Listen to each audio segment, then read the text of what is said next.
यानी छत्तीसगढ़, उन रियासतों को गढ़ बोला गया और 36 ऐसी रियासतों को मिलाकर एक राज्य बना छत्तीसगढ़। लेकिन आज भी वहाँ पर आदिवासी समुदाय की स्थिति बहुत बेहतर है नहीं। कार्ड वो राजस्थान में खेलने की कोशिश कर रहे हैं। अगर बात करें छत्तीसगढ़ की, तो छत्तीसगढ़ में ओबीसी कार्ड और यहाँ पर सीधे सीधे हिंदुत्व का कार्ड खेला जा रहा है। अगर बात करें मध्य प्रदेश की, तो वहां पर भी दलित वर्ग को कहीं ना कहीं साधने की कोशिश की जा रही है और इसीलिए इतना सोचा जा रहा है। तो अगर रेणुका सिंह को मुख्यमंत्री बनाया जाता है तो इसका सीधे सीधे फायदा लोकसभा चुनाव में होगा, क्योंकि और जो रेणुका चौधरी हैं उनके ऊपर सिंह हैं, उनके ऊपर लगातार ये बात कही जा रही है कि जिस तरह से वो छत्तीसगढ़ में आदिवासी जो है कह सकते समुदाय से आती हैं, तो उनका नाम सबसे अधिक चर्चाओं में है कि उनको क्या एक बार मौका दिया जा सकता है, क्योंकि अभी जो भी फैसला होगा वो 2024 को देखते हुए ज़रूर होगा। क्योंकि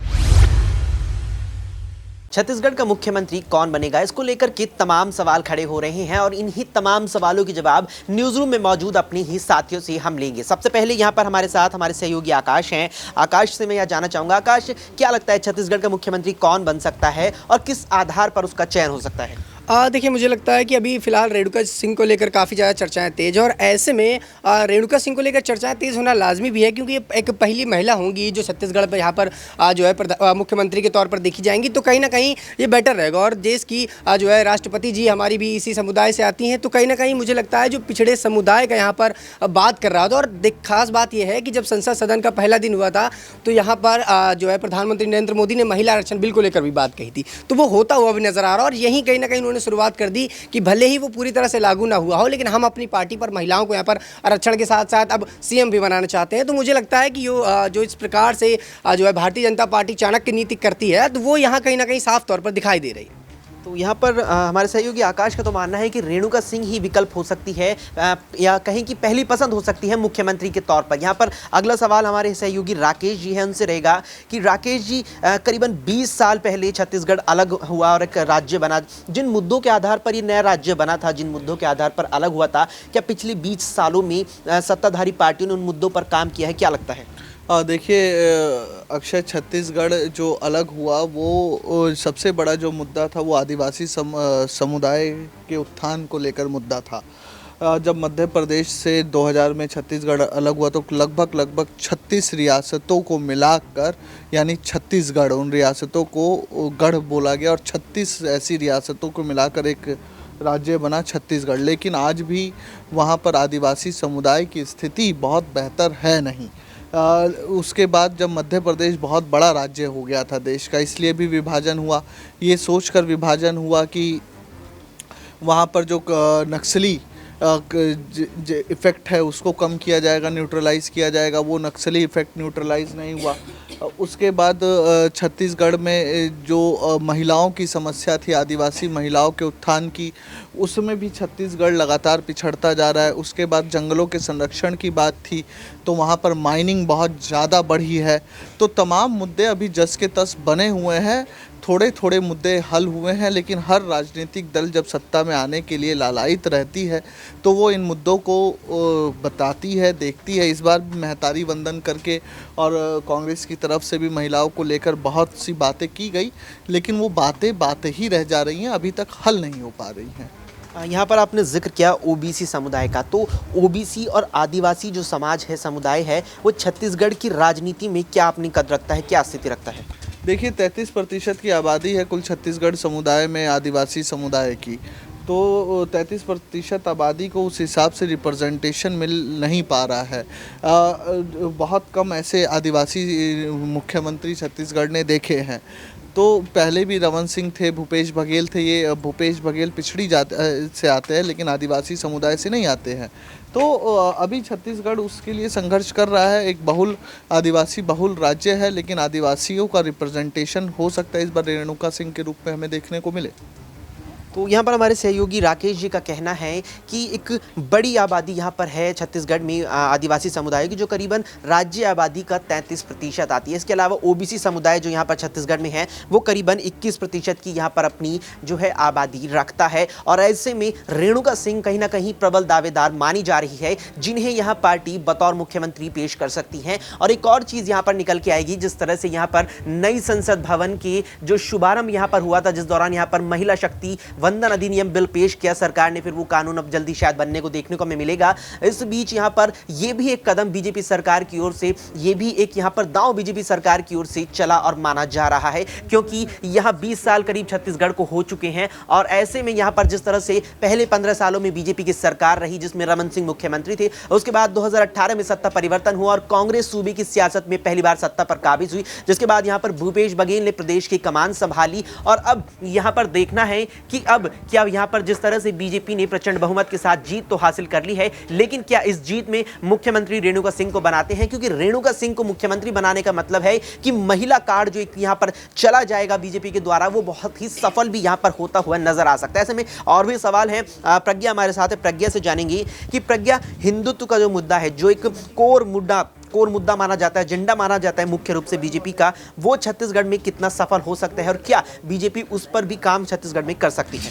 देखिए बिल्कुल, और अगर बात करें छत्तीसगढ़ की तो छत्तीसगढ़ एक ऐसा राज्य है जहां पर हिंदुत्व कार्ड के साथ साथ महिला कार्ड, ओबीसी कार्ड और आदिवासी कार्ड, ये तमाम चीज़ें जो बीजेपी करती हुई नजर आ रही है। और अब ये भी कहा जा रहा है कि रेणुका सिंह के अलावा एक और बड़ा दावेदार जो आदिवासी समुदाय से ही निकलकर सामने आया है और महिला ही है, और इनका नाम अब सामने आ रहा है। कहा जा रहा है कि जेपी नड्डा की जो कोर कमेटी है उससे ये ताल्लुक रखती है, तो ऐसे में रेणुका सिंह के अलावा एक और नाम है, लता उसेंडी नाम बताया जा रहा है। और जाहिर तौर पर ये जो कुछ नाम हैं जो वोटिंग के बाद अचानक से चर्चा में आए, और ऐसे में अब सवाल लगातार यही बन रहा है कि आखिरकार इसके क्या मायने हैं, क्योंकि इन 5 राज्यों के चुनाव को यूं ही नहीं सेमीफाइनल के तौर पर देखा जा रहा था। देखिए, सिर्फ वोटिंग ही नहीं, प्रचार प्रसार ही नहीं, मुख्यमंत्री के तौर पर भी 2024 की जो सियासी बिसात है उसे बिछाने की तैयारी हो रही है, और इसीलिए इतना ज्यादा चिंतन मंथन भारतीय जनता पार्टी करती हुई नजर आ रही है। सिर्फ छत्तीसगढ़ ही नहीं बल्कि मध्य प्रदेश और राजस्थान में भी ऐसा ही देखा जा रहा है कि किस तरीके से हिंदुत्व का कार्ड वो राजस्थान में खेलने की कोशिश कर रहे हैं। अगर बात करें छत्तीसगढ़ की तो छत्तीसगढ़ में ओबीसी कार्ड और यहां पर सीधे सीधे हिंदुत्व का कार्ड खेला जा रहा है। अगर बात करें मध्य प्रदेश की तो वहां पर भी दलित वर्ग को कहीं ना कहीं साधने की कोशिश की जा रही है, और इसीलिए इतना सोचा जा रहा है। तो अगर रेणुका सिंह को मुख्यमंत्री बनाया जाता है तो इसका सीधे सीधे फायदा लोकसभा चुनाव में होगा, क्योंकि इसीलिए द्रौपदी मुर्मू का भी नाम आगे किया गया था राष्ट्रपति चुनाव में, ताकि आदिवासियों को लुभाया जा सके। क्योंकि जाहिर तौर पर जैसा कि अभी राकेश जी ने भी कहा कि आदिवासियों का एक अच्छा खासा वोट बैंक छत्तीसगढ़ में है, और इसका फायदा 2024 में सीधे सीधे भारतीय जनता पार्टी को होगा। और ऐसे में रेणुका सिंह के मुख्यमंत्री बनने की जो उम्मीदें हैं वो इसीलिए ज्यादा है क्योंकि वो इस समुदाय से आते हैं।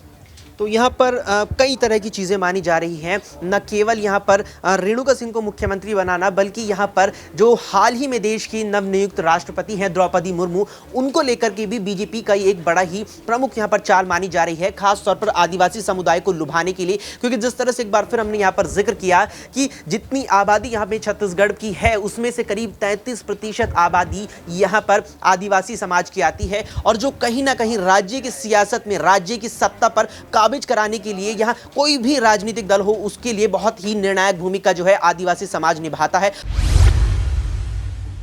यहाँ पर न केवल ये चीज़ है बल्कि यहाँ पर देश की नवनियुक्त राष्ट्रपति द्रौपदी मुर्मू को भी जिस तरह से यहाँ पर ये पद कहीं ना कहीं एनडीए के द्वारा दिया गया, उन्हें यहाँ पर बतौर राष्ट्रपति चुना गया, तो माना जा रहा है कि एनडीए और खासतौर पर बीजेपी के द्वारा ये एक बड़ी चाल मानी जा रही है, जिससे कि कहीं ना कहीं ओबीसी और आदिवासी समुदाय को लुभाने के लिए एक बहुत ही बड़ा दांव बीजेपी का माना जा रहा है। और यही अब कहीं ना कहीं इसी की कवायद में बीजेपी एक बार फिर से लग गई है, जो यहाँ पर देखने को हमें छत्तीसगढ़ के मुख्यमंत्री के तौर पर भी मिल सकता है यहाँ पर, और यहाँ पर और भी चीजें निकलकर सामने आती हैं। इसके अलावा जैसे रेणुका सिंह का लगातार जिक्र चल रहा है, तो यहाँ पर एक और नेता निकलकर नाम सामने आता है ओपी चौधरी का। आपको यहाँ पर बता दें कि ओपी चौधरी यहाँ पर पूर्व में आईएएस अधिकारी रह चुके हैं, और इसके अलावा न केवल आईएएस अधिकारी बल्कि यहाँ पर केंद्रीय गृह मंत्री अमित शाह के बेहद ही करीबी माने जाते हैं। यहाँ पर और भी तमाम तरह से यहाँ पर चीज़ें हैं, और न केवल ये चीज़ें बल्कि जिस तरह से हम यहाँ पर बता रहे हैं कि पूर्व में आईएएस अधिकारी रह चुके हैं, केंद्रीय गृह मंत्री अमित शाह के करीबी माने जाते हैं, और जिस तरह से यहाँ पर रेणुका सिंह का नाम आ रहा है, उसके अलावा आपको बता दें कि ओपी चौधरी भी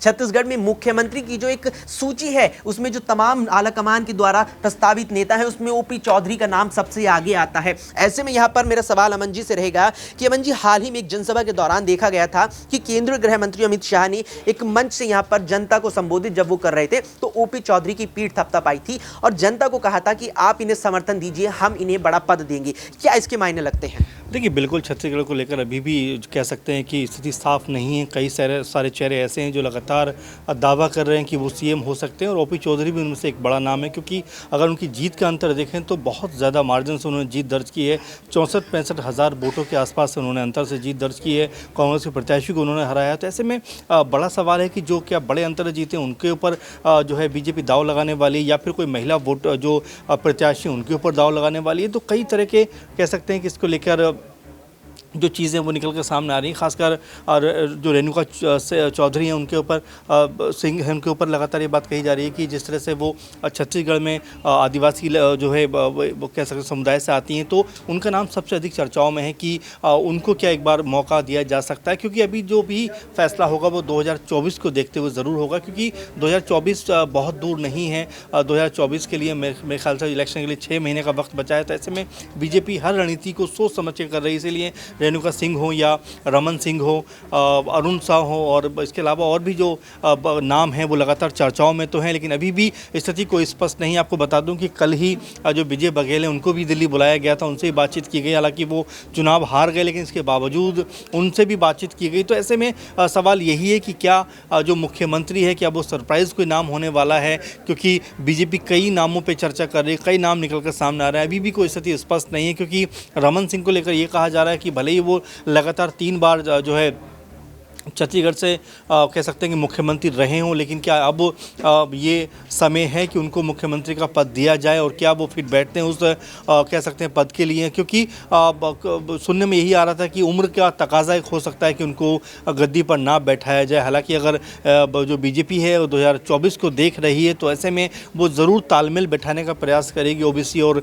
आदिवासी दोनों वोटर्स से, क्योंकि अगर देखा जाए दोनों के आंकड़े तो बहुत ज़्यादा दोनों का आंकड़ा प्रतिशत वहाँ पर आता है। तो 32% शायद ओबीसी हैं और 31-32% के आदिवासी वहाँ पर जो हैं। तो ऐसे में बीजेपी जो भी फैसला करेगी वो ज़रूर सोच समझ के करेगी। इसके अलावा जो एक खबर लगातार सामने आ रही है कि एक मुख्यमंत्री के साथ में तीनों ही राज्यों में जो बीजेपी ने जीते हैं वहाँ पर 2 उप मुख्यमंत्री भी होंगे। तो ऐसे में जो चीज़ें हैं वो ये बता रही हैं कि किस तरह से बीजेपी तालमेल बैठाने का प्रयास कर रही है, किस तरह से जो जातिगत समीकरण सिर्फ अभी के लिए नहीं बल्कि 2024 के लिए भी वो अभी से प्लान कर रहे हैं, वो किसी को भी नाराज़ नहीं करना चाहते। तो ऐसे में जो रमन सिंह है, शिवराज सिंह चौहान है और जो वसुंधरा हैं, अगर इनके नामों को पीछे छोड़कर बीजेपी किसी नए नामों पर जाती है तो फिर इन तीनों बड़े नेताओं का कद किस तरह से वो बड़ा रखेगी, क्योंकि इनका बहुत बड़ा इम्पैक्ट पड़ेगा 2024 में। तो ये कई तरह के सवाल हैं और छत्तीसगढ़ को लेकर लगातार जो रेणुका सिंह का नाम सामने आ रहा है वो यही वजह दिखाता है कहीं ना कहीं। एक तो महिला फेस है, दूसरा वो आदिवासी कह सकते हैं समुदाय से आती हैं। तो बीजेपी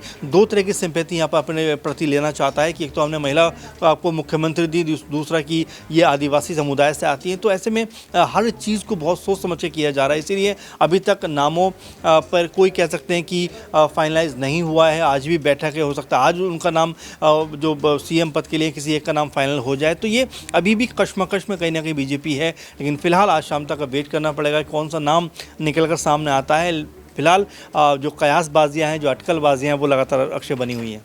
तो यहाँ पर हमारे सहयोगी अमन जी का साफ तौर पर कहना है कि जो कयासबाजियां हैं, अटकलबाजी लगातार बनी हुई है और बीजेपी आला कमान के लिए असमंजस का दौर जारी है, क्योंकि यहाँ पर राजस्थान और मध्य प्रदेश ही केवल राज्य नहीं है जहाँ पर मुख्यमंत्री के एक पद के लिए कई चेहरे हैं, बल्कि छत्तीसगढ़ में भी आप पाएंगे तो पार्टी के पास कई चेहरे आते हैं और पद एक है। कई चेहरों की बात चली है तो बता दें, सबसे पहले रमन सिंह आते हैं जो 15 साल तक सूबे में सत्ता संभाल चुके हैं बतौर मुख्यमंत्री। उसके बाद यहाँ पर रेणुका सिंह का नाम जिस तरह लगातार आ रहा है। इसके अलावा पूर्व IAS अधिकारी ओपी चौधरी जो केंद्रीय गृह मंत्री अमित शाह के बेहद ही करीबी माने जाते हैं। इसके अलावा यहां पर प्रदेश अध्यक्ष अरुण साहब और कई और नेता हैं जो यहां पर दावेदार माने जा रहे हैं, जो कहीं ना कहीं बीजेपी की ओर से छत्तीसगढ़ की कमान बतौर मुख्यमंत्री संभाल सकते हैं। बहरहाल इस सब के बीच यहां पर बीजेपी के संसदीय दल की बैठक जारी है। कल भी एक बैठक हुई थी और आज भी दिल्ली में बैठक जारी है। देखना है कि इस बैठक में क्या कुछ फैसला बीजेपी की संसदीय दल की बैठक के द्वारा लिया जाता है।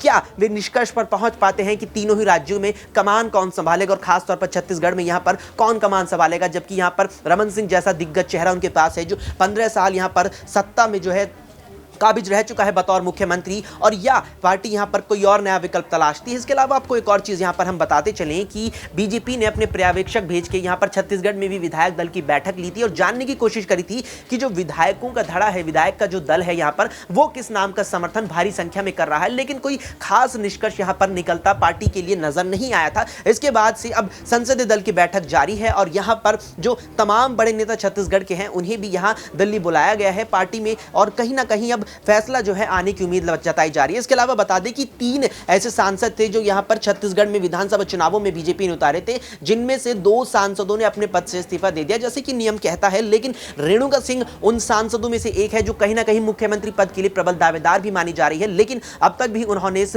मामले में यानी कि इस कदम को आगे बढ़ाते हुए अपना इस्तीफा जो है, जो संसद की सदस्यता से अपना इस्तीफा है, वो अब तक उन्होंने नहीं दिया है। लेकिन अब यहां पर देखना है कि क्या कुछ कदम यहां पर पार्टी आलाकमान उठाता है, बीजेपी संसदीय दल की तरफ से इस मामले पर क्या कुछ फैसला आता है।